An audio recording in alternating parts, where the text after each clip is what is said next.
बदलते मौसम की सूरत हाल का जिक्र करें। आपको बताएं कि पंजाब में बारिश की एंट्री हो गई है। लाहौर में काले बादलों का राज है। मुख्तलिफ इलाकों में बारिश, जबकि ओकाड़ा पाकपतन में रात से शुरू होने वाली हल्की बारिश का सिलसिला ताहाल जारी है।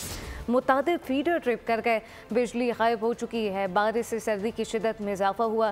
कराची में ठंडी हवाएं, जबकि पारा 9 डिग्री को छू गया।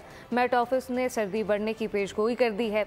सिंध में सबसे ज़्यादा सर्दी मिट्टी में पड़ी, जहां दर्जा हरारत 2 रिकॉर्ड किया गया। बलूचिस्तान में सर्दी की शिद्दत बढ़ गई है। कोयटा में पारा -6 रिकॉर्ड किया गया।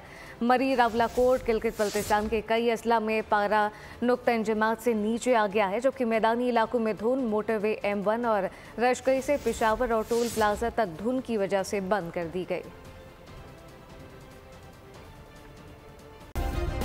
सब्सक्राइब करें और बेल दबाएं ताकि कोई खबर रह न जाए।